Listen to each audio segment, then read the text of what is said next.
So Finn, when's your next vacation? You planning a vacation anytime soon? Yeah, in about a month, and I'm way behind. Yeah. Well, then maybe you should consider using this next application called Trekk. So it's a collaborative platform to plan and document your trips using suggestions from fellow travelers who've been to that particular location. So I'm going to hand it over to the team that build Trekk. Hello everyone, my name is Patricia Boer, and these are my fellow team members, Monica Barboza and Brandon Sotiroff. And today we'll be introducing Trekk, a collaborative platform that allows you to plan and journal your travel vacations alongside fellow travelers using the recommendations of past visitors. So we can log in using either your Google account or create an account using just your email.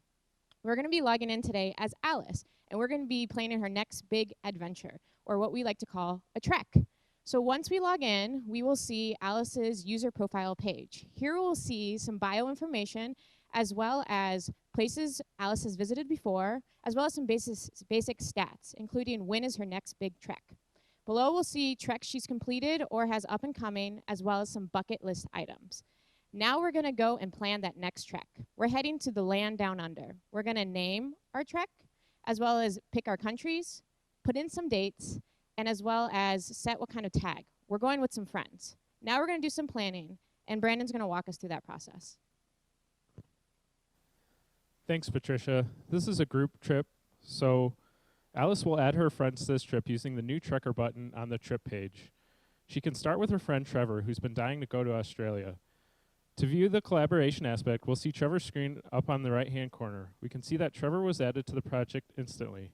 Now let's go to the Plan Trek page to plan our trip. On the Plan Trek page, users can search for places to go based on city and country. Let's see what other people have done on their trips to Sydney. The View Places allows Alice to see exactly what everyone did on their trips to Australia. Alice found a fun thing to do. Let's add that to the trip. We can plan for multiple trips at the same time by using the Add to Trip drop-down button. Alice and her fellow travelers can see these updates in real time. Now let's look for things to do using the Search Local Sites. Alice realizes she also wants to go to Brisbane, so she also adds that to the trip. And these can all be viewed by her fellow travelers at the same time. Now that we've added some activities to our trip, Alice can view them in the trip page. Here, Alice can see all of the activities that her and her fellow travelers have added, and here Monica can walk you through the collaborative journal. Thanks, Brandon. Now let's fast forward in time one day to the first day of Alice's trip. From her trip page, she navigates to her journal and sees an entry available for each day that she will be traveling. The journal is blank, so let's go ahead and add some information. Since it's day one of the trip, Alice wants to document where she went on that day. So she clicks on the Add Location button and selects a couple of places. In the upper right-hand corner, Trevor can see Alice's updates as she adds them, and he selects some locations that she forgot to add. Alice then opens the notes section and writes down some thoughts for the day. She really enjoyed the Opera House. Alice and Trevor can share this link with their family and friends so they can follow along and see their travel updates in real time. It looks like Trevor is adding some notes, and when he posts them, Alice sees the new entry appear on her screen as well. Awesome. It looks like everyone's having a great time on this trip. In case Alice wants to leave her computer at home, this page also scales to mobile, so Alice can journal on the go. After she is done, she can go ahead and return to her trip view and see what else she has planned for the rest of the days.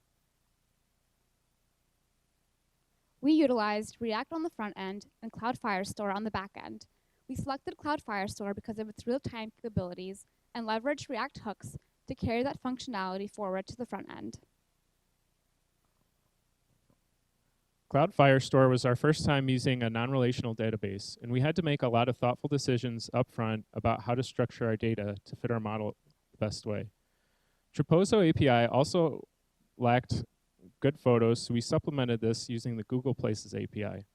I hope you plan your next trip with Trekk.world. Thanks.